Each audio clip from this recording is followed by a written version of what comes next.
Hello, hello out there. Here we are again with Broadcast Team Alpha, and we are coming to you on YouTube, broadcastteamalpha.com, 3 TV station, 19 platforms at all, and we are heard everywhere around the world.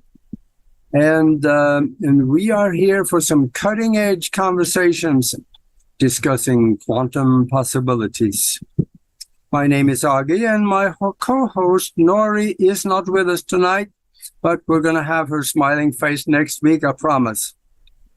And I would say on this show, there's going to be a lot of hope in it, because we are going to talk about the future a little bit.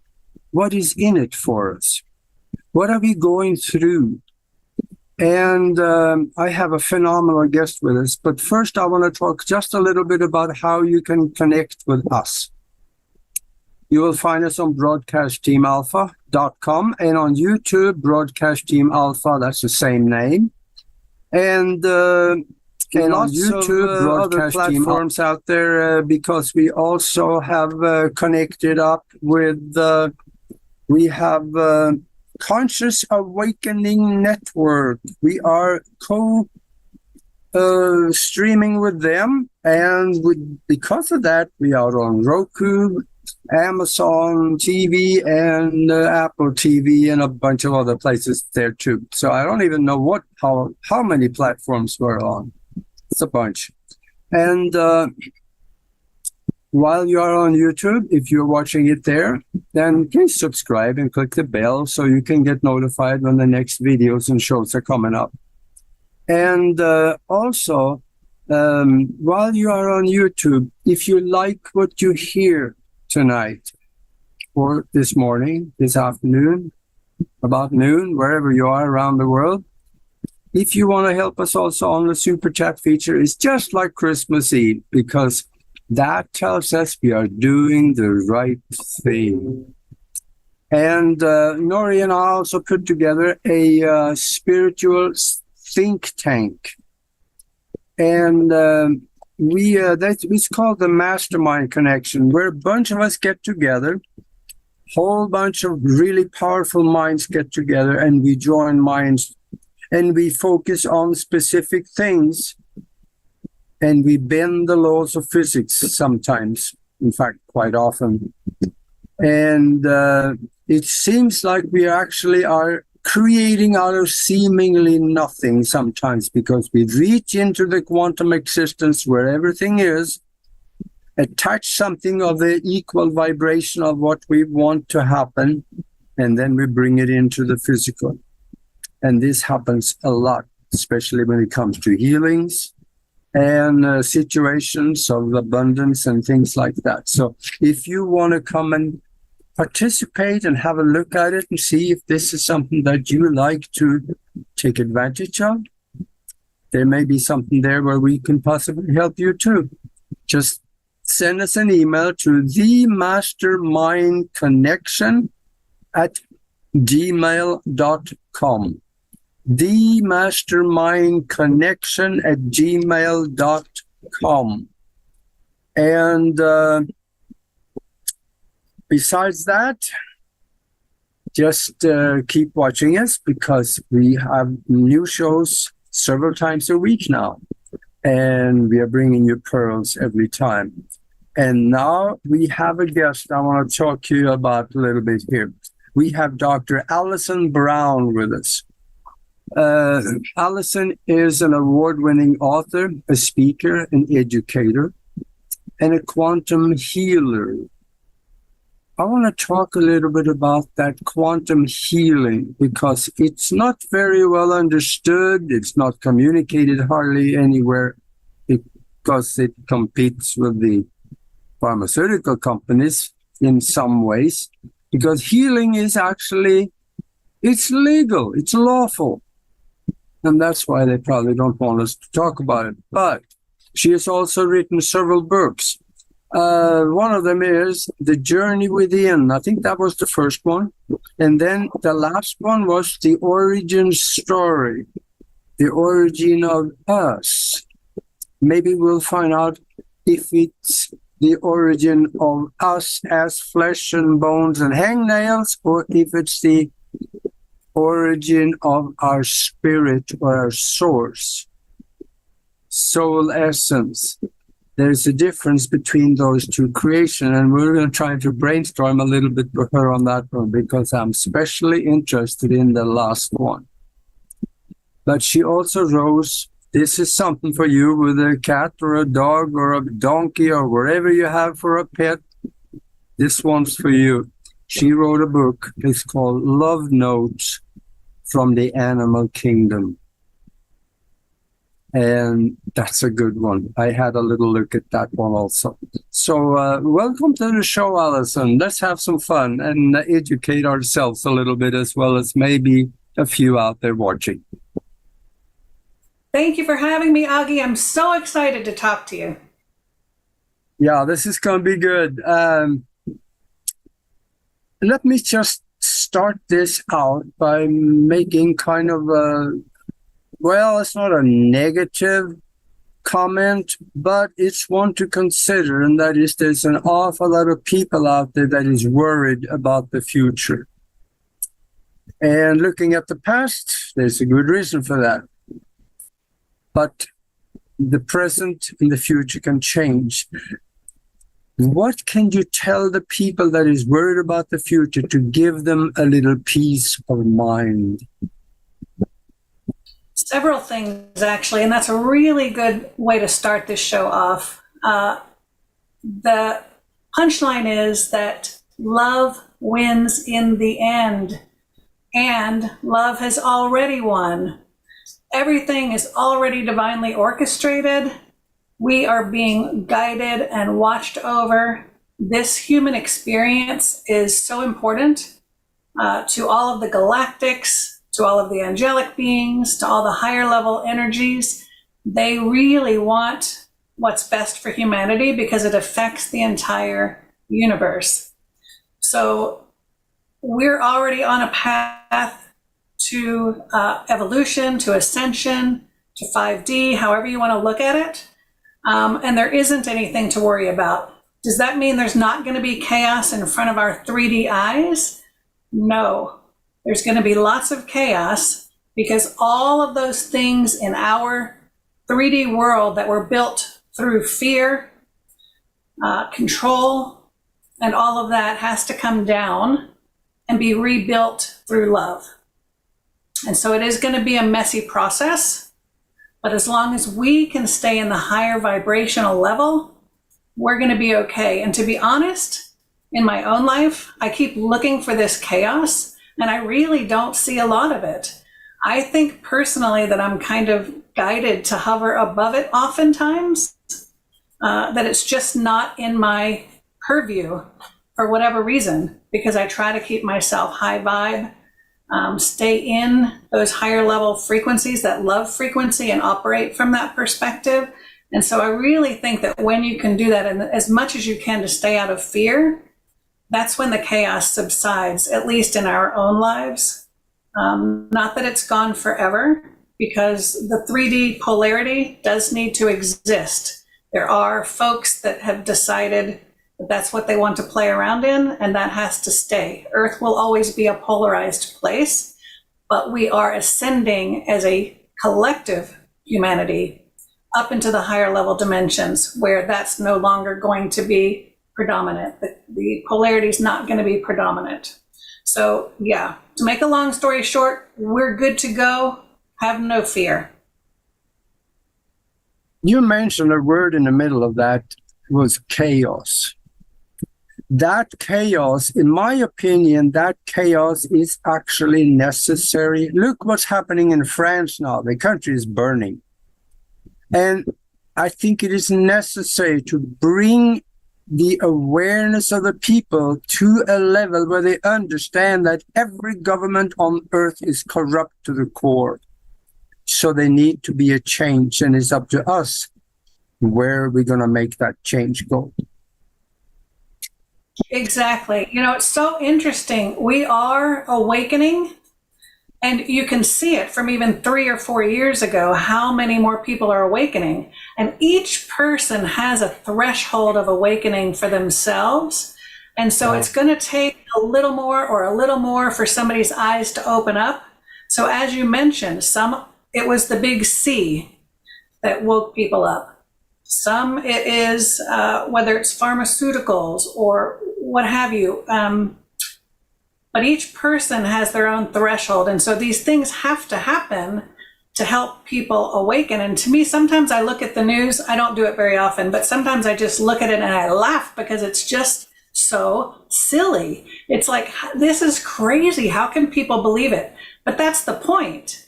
They're not supposed to. It's supposed to get just so crazy that people wake up. They're finally like, this doesn't make any sense, right? So you're right. The chaos does serve a purpose. Yeah.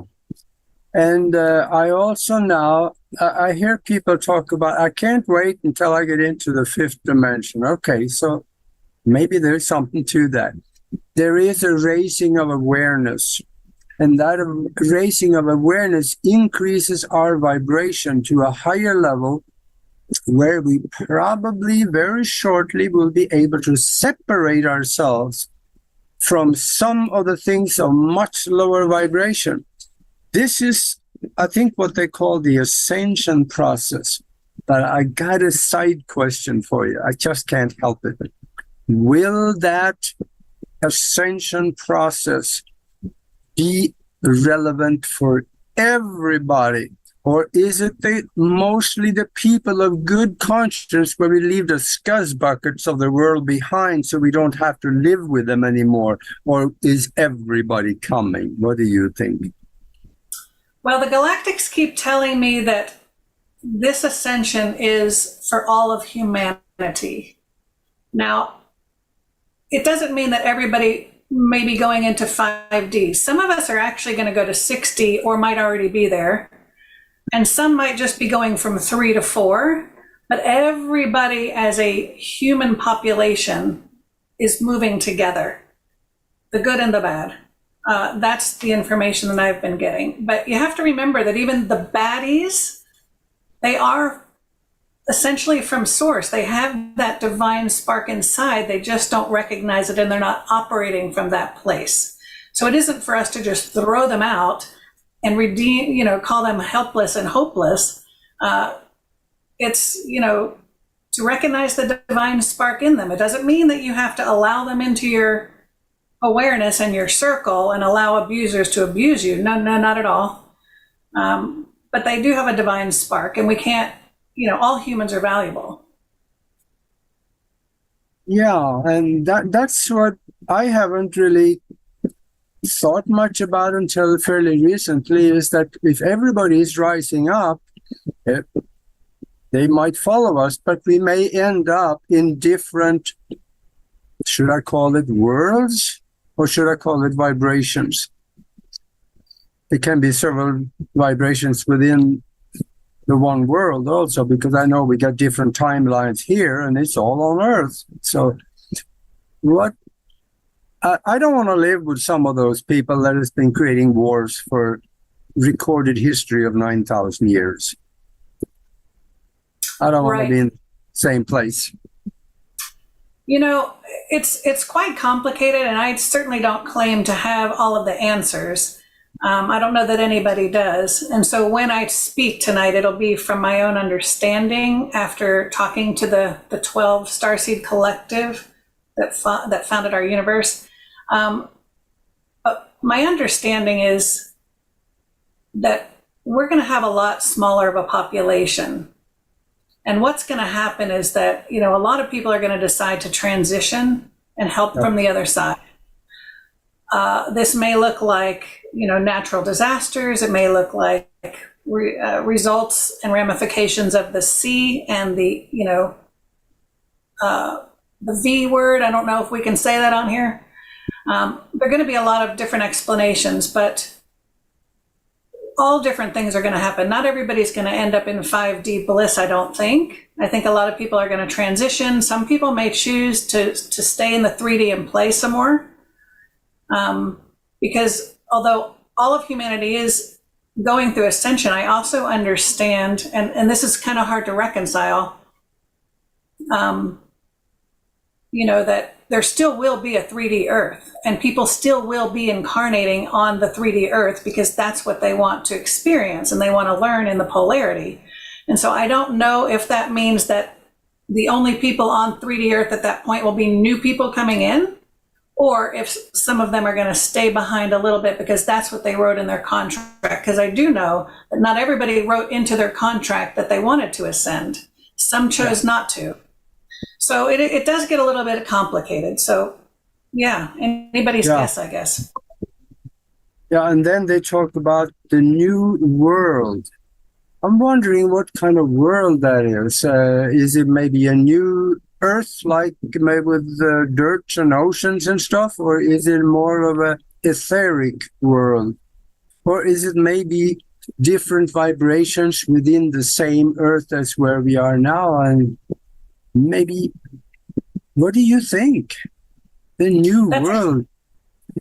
Yeah, that's exactly what I think. I think it's not two separate worlds. I think as your vibration raises, different things come into your perspective, right? The same way that we have 5D spirit beings, your relatives, your deceased loved ones. And when your vibration raises, you can perceive those beings in that dimension. And so that's exactly what's going to happen. As our consciousness evolves and our vibration raises, it will be, they explained to me, walking through a threshold, through a doorway. Right now we think we're awake, but they said that when you walk through this doorway, this threshold, in that instant, it's like, oh, this is what awake feels like. This is what it looks like. Now everything makes sense. And so you're on a different vibrational plane. So all of that stuff is still there that you just left. It didn't go away. You just raised yourself out of it. Does that make sense? Mm-hmm. Yeah, that makes sense. When there was a lady here that heard I was going to have talk with you here tonight, and she asked me, because I told her about your book about the pets, she said, will I be able to see my little dog again? And when the ascension process happened and when we ended up going to a higher vibration, the pets are coming with us, or what do you think? How does that work? You know what? In my opinion, the pets are already there. The pets are already directly connected to source. They never lose that connection. Yep. And so absolutely they'll be with us. Now, if we're talking about pets that have already transitioned, my view is that when you're in that 5D perspective, you're going to be able to sense them and communicate with them on a whole different level. That could probably work somewhat similar as communicating with dead relatives, wouldn't it? Right, right. And to add another interesting twist to this, a lot of people are worried about their family members who may not be awake. And one of the groups, I don't know if it was the Pleiadians or the Arcturians, one of them got really technical in the book about the ascension process and how it was going to work. And there's a section in that chapter about families. So even though your family member may not be awake, what they're telling us is that the family unit will ascend together, that your vibration is going to pull them up with you. So you don't have to worry about your children being left behind or your parents or anything like that. And I think that's super reassuring for people. Yeah. Yeah. I think we have a little bit of another thing that we should think about that should put a little peace in our mind, and that is that we're not alone. We have friends in space, and they are looking out for us, and there's actually physical evidence of that. Listen to the people that say that they have seen flying discs just sliding over the nuclear rocket silos here in North America, and shutting the silos and shutting the rockets down so they couldn't launch. So there's something here that is protecting us that we don't understand. And I think they have a lot more capability than we've seen so far. Oh, for sure, for sure. You know, the predominant message that I took away from, and that I hope the readers of the origin story take away, is that Earth and humans were the purpose of this galaxy. So the creation of a human being was the ultimate goal of this galaxy being put in place. And so we are filled with love. The starseeds and even the hybrids love us dearly. Now, I'm not talking about hybrids that might be negatively polarized. We're just talking about the overarching feeling of all of these beings is that they love humanity and they really want what's best for us. They're not going to allow us to blow ourselves up with nukes anymore, because a catastrophic event like that on Earth reverberates throughout the whole galaxy and it affects everything. So everybody watching your show is probably familiar with the Galactic Wars and all of that stuff. All of that is talked about in the book as well. And that had severe implications for many of the planets. Humanity started to be raised on Mars, but when we had the Galactic War, they had to evacuate, and they brought us to Earth, because during the war, Mars became uninhabitable and Earth became habitable because it wasn't. And so they're not going to let that happen anymore. There have been a lot of agreements that these wars are not going to take place. So yes, we have a lot of beings watching out for us, and they are making themselves more known, because you know what's going to happen? We don't need to wait for governments to tell us that ETs exist, because even if they do, they're probably going to create a scenario in which they're here to attack us and we have to be afraid and we have to defend ourselves. I mean, that's every movie in Hollywood, right? So it's going to be an individual disclosure. These beings are either going to come to us through our consciousness, or they're going to come to us in physicality to wake us up to their existence and the fact that they're here in love. So it's a beautiful thing, and you're absolutely right, Augie. Yeah. Speak about these galactics a little bit. Who are they? Where are they from? And maybe do they have an agenda? The agenda of watching out for us? Or speak about them a little bit, because we hear the term galactics, but all we think about, oh yeah, that's the extraterrestrials, but we don't really know much. Right, and technically they are extraterrestrial. That means they're off planet, but there were 12 starseed source clusters.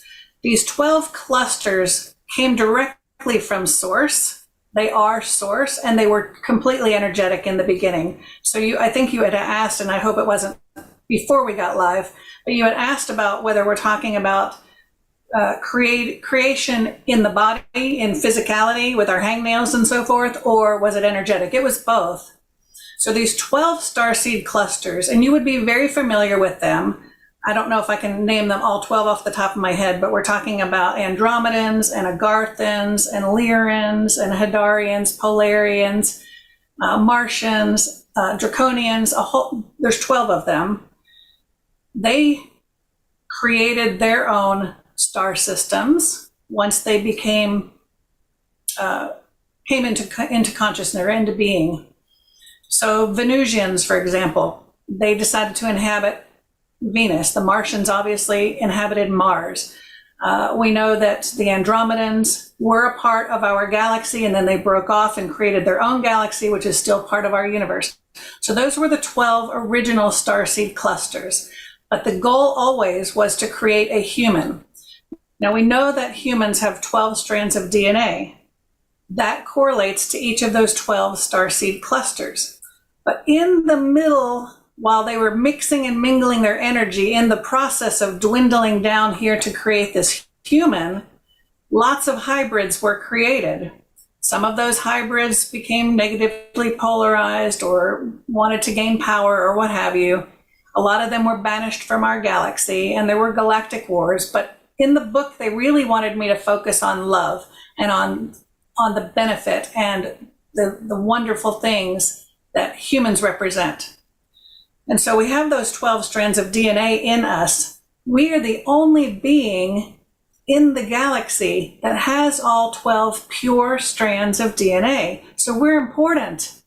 And this is kind of a tangent, but this is why certain human beings feel they've been experimented on, or DNA has been extracted from them, or what have you, because a lot of galactic hybrid races are starting to become extinct.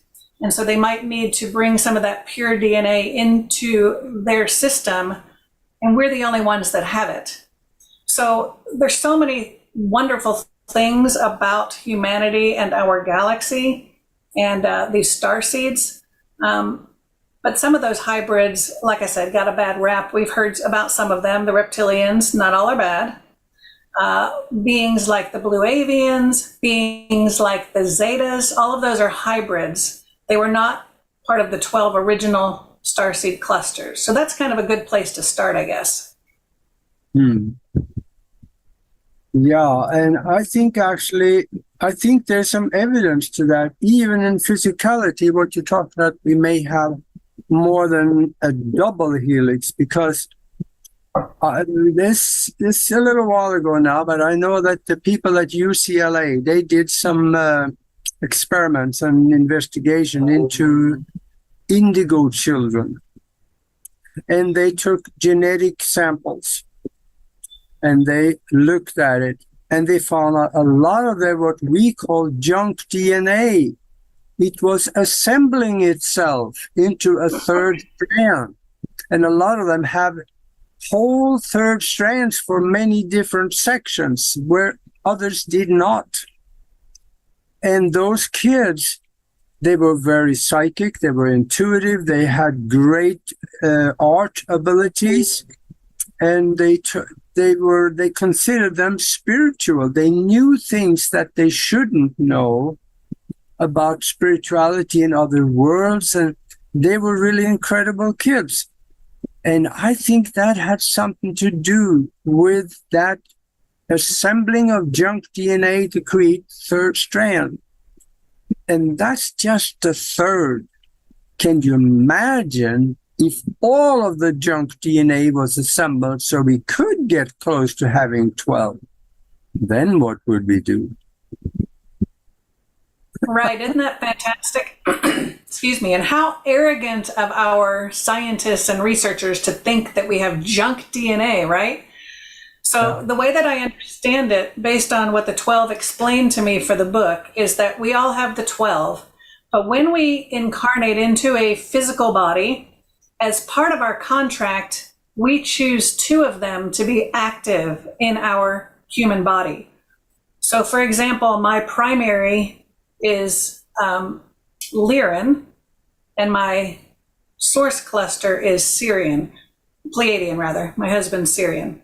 So those are the 2 that I wanted to be active in this human incarnation, but I have all 12 and I can connect with any of those beings as I wish. As we start to ascend, those 12 are going to start to vibrate in harmony.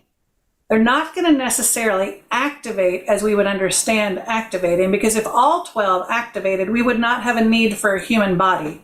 We could not hold all strands. In fact, when they were creating, there was a big debate, and some of the people that were involved, some of the galactics that were involved in creating the human, wanted us to have 6 active and 6 dormant, but they realized in trial and error that that didn't work. So they found that 2 was ideal. And so as we start to ascend, they are going to start to vibrate in harmony, and more of them will be kind of activated, as we would call it. But yeah, it is fascinating. And our scientists don't have instruments that can measure that at all right now. Hopefully one day they will. Or maybe where we're going, it won't matter, right? I have an idea for whoever is listening to this show and is a scientist and have access to a library, a laboratory, where you could be able to look at DNA. Go ahead and find some Kirlian photography equipment. Set up the DNA sample under the plate of the Kirlian photo apparatus, and take a picture of it. There's a reason why I'm saying this, because I've seen it happen. You're going to see more than two strands. There's going to be blue lines representing a whole bunch of strands, but they are not physical yet, a lot of them. They're there. I've seen it. It's there. So if any scientist will not do this experiment, you're going to find that I'm right. This is something that it can, if it is in the bioelectromagnetic field, we have the capability of bringing it into the physical, because it was once part of us and it was removed, probably by the Anunnaki or others that had similar thoughts when they seeded us here. That's my story. They do talk about the Anunnaki a little bit in the book, because I asked that question. Excuse me. And in the beginning of human existence, they did allow out of the galaxy beings to come and interact with humanity on Earth. And the Anunnaki were one of those that were out of the galaxy. They were not original to our galaxy. Of course, they took advantage of us, and then they were banished. They usurped our freedom, used us as slaves, essentially, and so they were banished. The thing about that is, and what was explained is that energy doesn't disappear, it only changes. So everything that's ever happened is still an energetic vibration that can be tapped into. So there are people who, for whatever reason, part of their contract, they tap into that Anunnaki energy and they still experience those things. In fact, we had a client that came in with that and had basically an attachment that was Anunnaki based, and we had to clear that. And so when I was speaking to her higher self, I asked, is this something that all humans have? Do I need to address this with every client? And they said, no. It's in the energetic field, and some people tap into it, but not everybody, because their physicality, the Anunnaki, they're not in our galaxy anymore. They were banished. Yeah, the Anunnaki they were not necessarily the good guys. They were very controlling. They created the economic system we have today, and they messed with the genetics also. So that they had their own agenda. They wanted us as a slave race, and right. Nothing has changed, has it? It's changing. Remember what we asked at the beginning? Yeah, it's going to go well. That's right.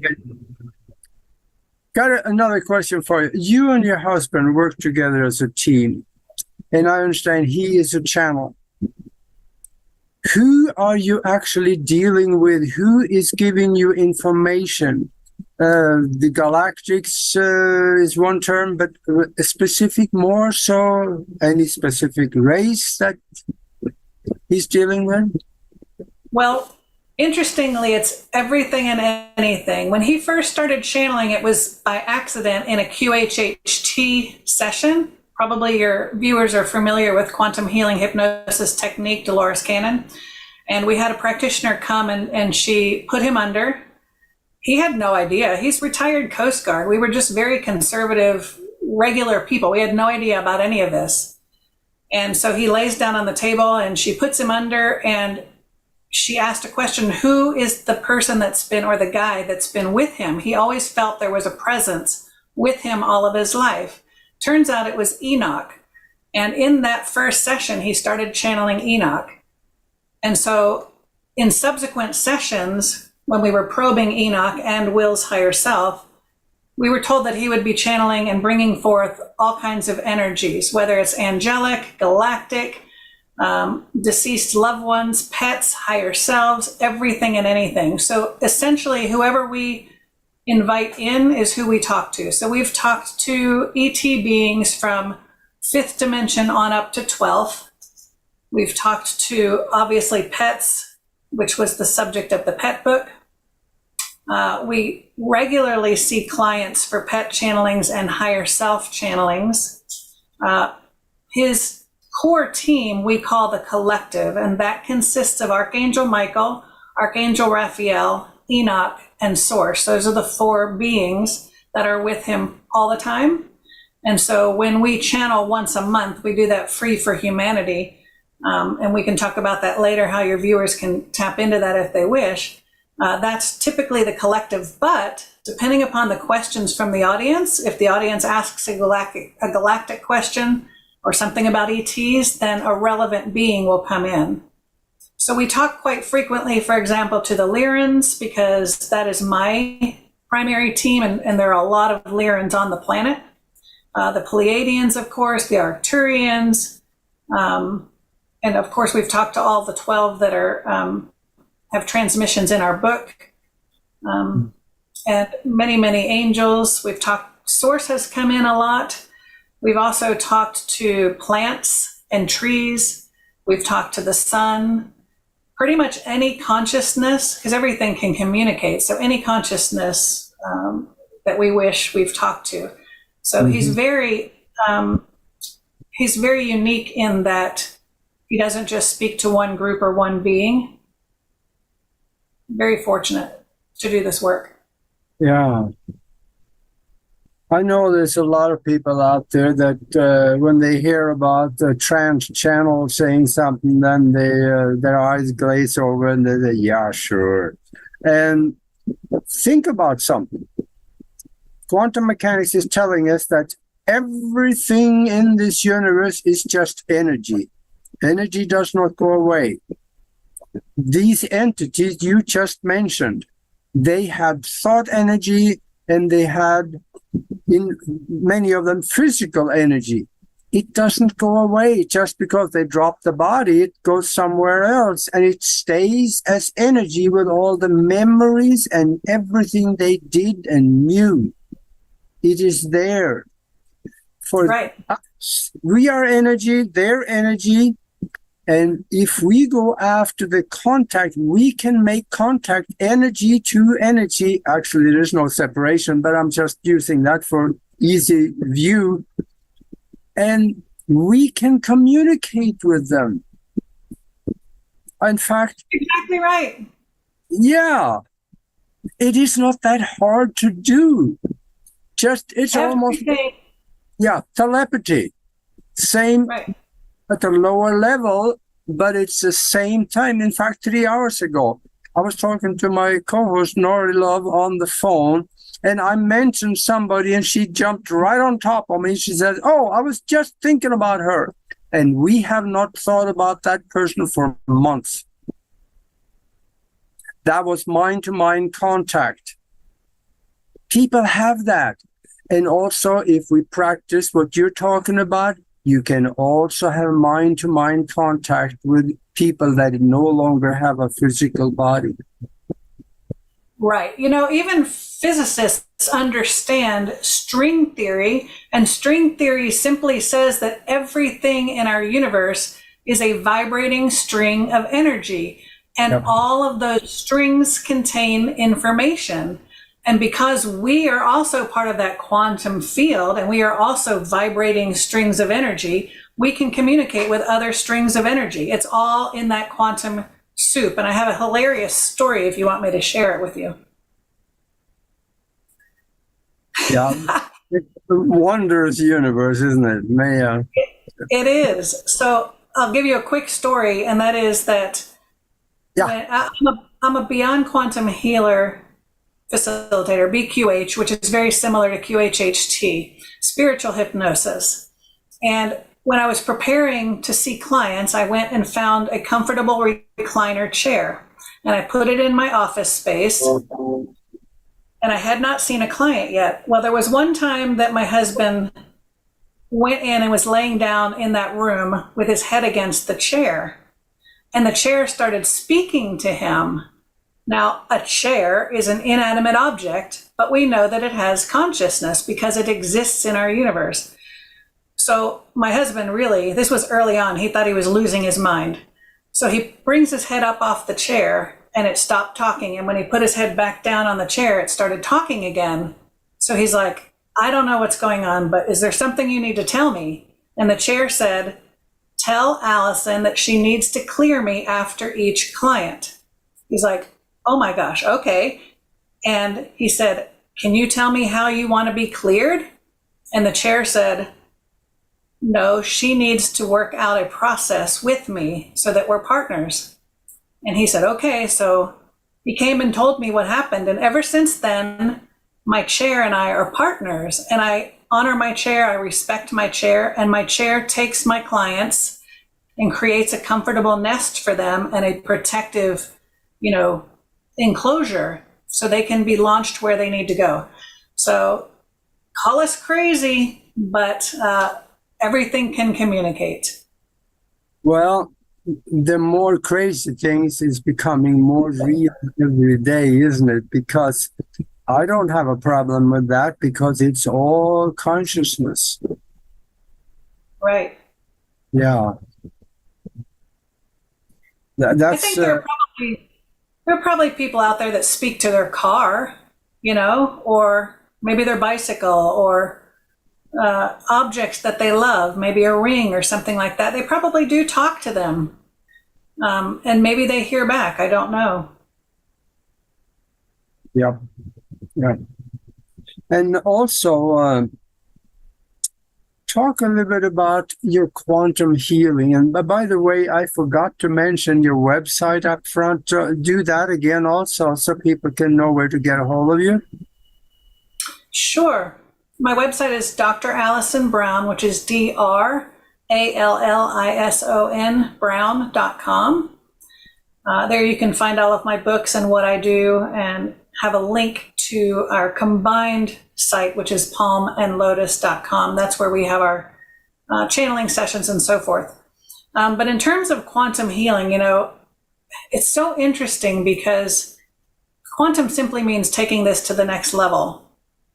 And in my hypnosis sessions, like you said, we talk to everything. So I've talked to personally pain or cancer or an entity that's attached to a client or any number of energetic beings or things, because it all has consciousness, and you can gain a lot of information that way and find out the origin of disorders. That's the beautiful thing. I'm a counselor by day. I've been a public school educator for almost 30 years. And I'm very versed in traditional therapeutic practices. But what is unique about quantum healing is that you get to the origin, which means you get true healing. When you do normal psychotherapy or talk counseling or any of those things, CBT, you're essentially putting a Band-Aid on it, and you're learning how to cope with that disorder. You never get rid of it. You just learn how to cope. And so quantum healing takes you to the origin. It figures out whether this is coming from a past life or a future life, or when did this disorder take place? And that's the beautiful thing. Now, I don't practice this at work because I'm a public school educator and I can't do that kind of work. And I rarely talk about it, but the rewarding part of my work starts when I leave and I come home and I get to do this practice. We do this also through channeling. If clients feel that they are not good candidates for being put under, if they're too left brain or they've tried it and it doesn't work, then we'll just channel their higher self and let their higher self talk directly to them. So it's fascinating. I really feel privileged and honored to be able to do this work. I do want to give one more example, though. Yeah. The day before yesterday, we had a holistic doctor come to us for a session. And what he was told was that he had a lot of, even holistically, he had a lot of tools in his toolbox. He works with botanicals and, teas and tinctures and alternative therapies and all of that. So he's really well versed in that, and he's helped a lot of people. But what they were explaining to him is he is in a fork in the road right now, and he can continue on that path, which is perfectly fine, helping people the way he's been helping and living out the rest of his days, or he can switch over to this quantum idea. They want him to set the toolbox aside because it's dragging him. It's dragging along behind him and it's weighing him down. Even though they're good therapies, they said, what we want you to do is to operate from who you are. He is a shaman. He is an oracle. He is a healer. And those are aspects of him, multidimensional aspects of him. And they want him to just do it from inside, let it come from inside. So he might pick up one of those therapies if it's relevant, but they just want him to basically tap into the client, get divine inspiration, open up a healing field through his shamanic essence, and start healing them that way from his own essence and his own connection with source. That's where we're moving, connecting from our divine inspiration, being who we are divinely. So it's things are changing fast, and it's exciting. Yeah. Yeah, it gets a little complicated when you get into the core of things. And we have to think about it twice, most likely, to understand it. Absolutely. Yeah. And the first time you hear things that you don't understand, that's okay. You don't have to understand it the first time. Just put it there off to the side, and then later on, attach the subject and go within and ask. Because that's where the answers are. They will come through there, either you like it or not. It's going to come through the heart and to the brain, and then you'll have something that comes to you that comes all the way up to conscious understanding. But we need You're exactly right. Yeah, more than we do. And you mentioned that some people hear channeling and they're like, yeah, whatever. But that's important too, because you need to be able to discern for yourself what is right for you. And so channeling may not be the way that you get information. And in fact, you really should be channeling your own information, connecting with your own divine essence and intuition, because we just need to practice it like a muscle. Or if you do listen to channelers and you think, I don't really care for that one, move on, because they're all different types of channelers who are here to speak to different populations. Not everything is for everybody. And so you're right. Discernment is key, and it will be key moving on, because there are a lot of people who are not telling us the truth, and some are in the spiritual realm as well.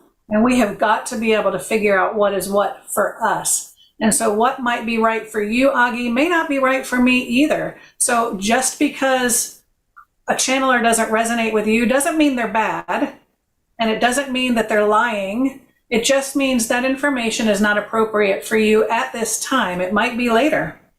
So I'm glad that you mentioned that, and I think that that's an important aspect, is this idea of discernment. And then for the Christians and the semi-Christians out there, they say, oh, don't mess with channeling. That's of Satan. No, it isn't. They talk about it in the Bible, only they don't call it channeling. They call it speaking in tongues. And the only difference between speaking in tongues and what you're doing, that you come out in English. They don't Most do of the time. Not all the time, most of the time. We do what we call light language. Will does channel light language, and sometimes it's very shamanic, or if it's from an ET being, it sounds kind of weird.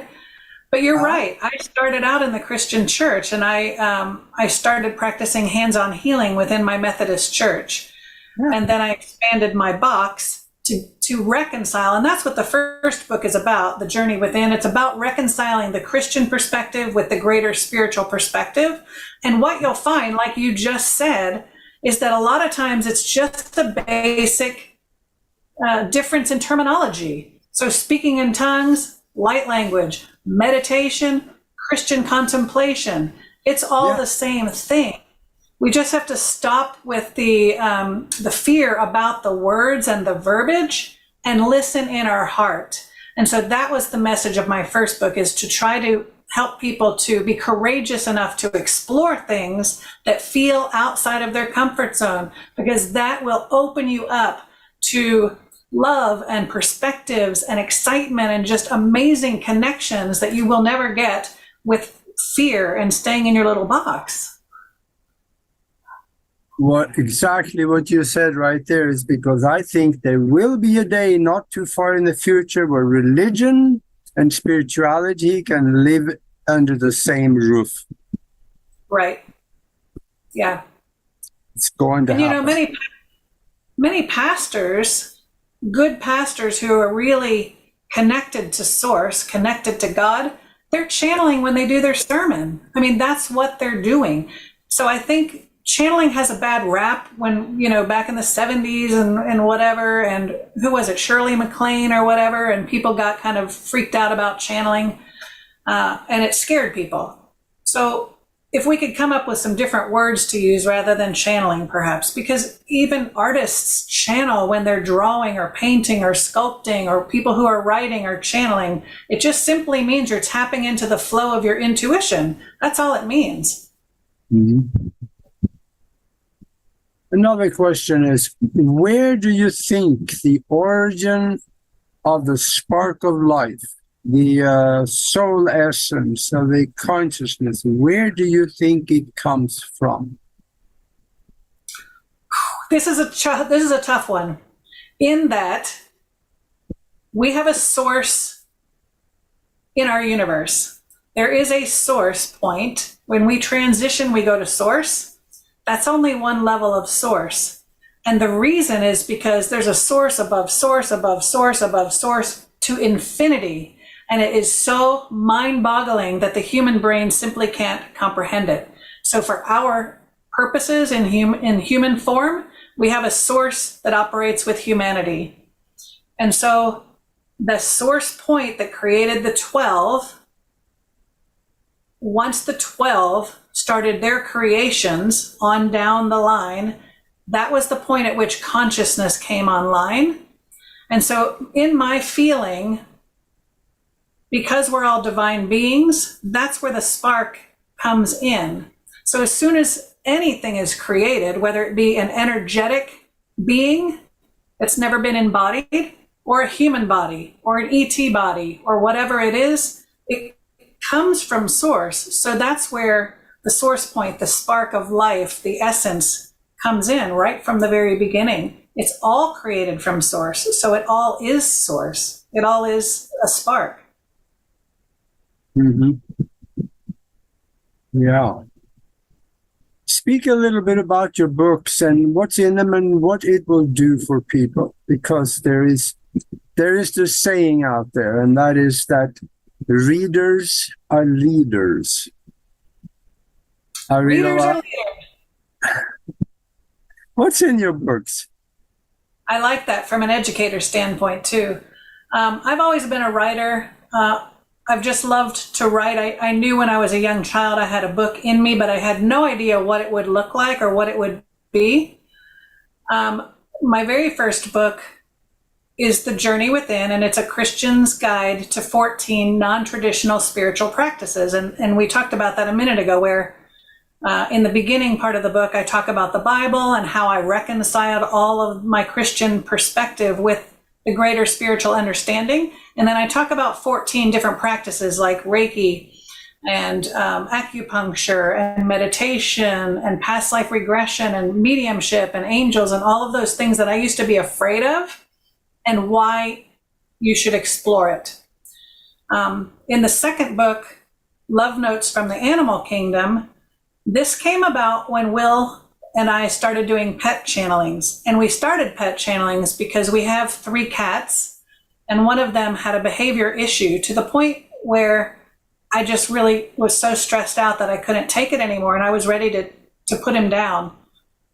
And I thought, well, if my husband can channel spirits and beings and all of these things, surely we can talk to animals.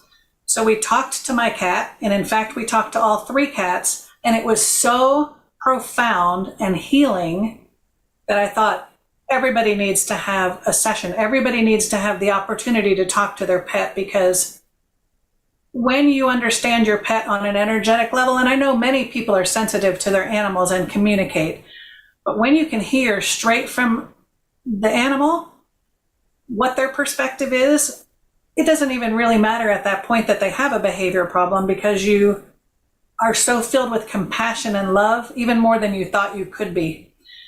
in our case, our animal stopped the behavior, and he and I have had such a profound relationship now.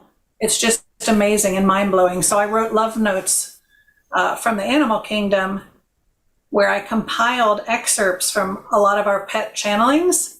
So there are chapters on things like coming into a body, transitioning from the body. What about euthanasia? Do they want us to help them to transition? What about if you get another pet in the family? How do they feel about that? All of those kinds of things. It is so profoundly helpful and loving for pet animals and for pet lovers. The third book that came through and just was published in June is The Origin Story, Rediscovering Our Galactic Ancestors. And that one is interesting. After Love Notes, I went about a year and a half thinking, what am I going to write about? I have to write. I'm feeling this urge to write, but I didn't know what I wanted to write. And I kept coming around to ETs, but I didn't know what that would look like. When the time was ready, of course, the message came, and I saw an article about the 12 starseed clusters. And when I started talking to Will about it, he got lit up. He gets these vibrations in his body when things are on point. And so as we talked about it, we knew there was something there. So I said, well, let's just go channel about it and see if there is a collective of these 12 starseed clusters. So we went and channeled, talked to the 12, and they said, yes, you're hearing our guidance. You did get the message. This is what you're going to write about. And each of the 12 is going to talk to you. So that came through. Each of the 12 in the 12 chapters gave a transmission of what they want humanity to know from their perspective. And so it sort of layers each chapter upon itself. And in the book, they talk about ascension and the event and a little bit about the galactic wars, because they don't want to focus on that. They talk about the importance of humanity. They tell us how loved we are. They give a lot of details about ascension and the event, which is really fantastic and comforting for people, I think. They explain how it works and how this process goes from 3D to 4D to 5D. They talk about resets, which is interesting. As the human project was happening, there were times when humanity was wiped off of the planet and consciousness was rebooted. And so that we would tend to think that's a bad thing. But what they explain is that it's sort of like if you're doing an experiment in a research lab and you kind of need to start over, but consciousness starts at the point at which it stopped. It doesn't have to start over again, but the body is rebooted, the consciousness is reset. And so that explains a lot of things that historians have not found. When they look for bones and when they see artifacts and things like that, there are gaps, right? Like they might have gaps in the timeline and they can't explain why humanity jumped from this point to this point. So they talk about that a lot in the resets, and they say that there's going to be a lot of discoveries coming in the next few years that will explain a heck of a lot of things in our history. So yeah, those are the 3 books. I also wrote a chapter in a book called The Ancestors Within. So for those people who are interested in ancestral healing, that's a really good book with 25 authors and 25 actionable practices for people who wish to heal from ancestral trauma, for example, or just connect in a different way with their ancestors. Excellent, yeah. And do you also have an email where people can get a hold of you if they want to talk about quantum healing or anything else? Sure. Allison, again, ALLISON .Brown at drallisonbrown.com, or they can go to support@palmandlotus.com, and that'll take them to the Palm and Lotus website. Either way, they can get a hold of me. Okay, that's good. All right. Well, I sure enjoyed this, and I wrote down a bunch of questions, and I got check marks with every one of them, so we got through it. And awesome! I can't believe our time is up already. Yeah, this was good. I'm wondering if we could get you to come back maybe in a couple of 3 months, because there's so much more from behind the curtain that could be talked about. Yeah, and I think there might be a lot of changes, the second half of 2023 that we could talk about for sure. Absolutely, yeah, and there's going to be changes, all right, you betcha. And let's insist on good ones. Absolutely. Yep. There are some times that change doesn't look good, but by the time you're done with it, it turns out for the good. So you're right, Augie. And I'm very thankful that you had me on your show. Thank you so much. And thank you for all the good work that you're doing and the positive energy that you're putting out there. It's so needed and so appreciated. Yeah. Well, thank you for that. And to the listeners out there, visit us again next week on Broadcast Team Alpha on YouTube and 19 other platforms. And we'll be there again. And thank you very much, Allison. This was really an enjoyable conversation. Thank you. Thank you.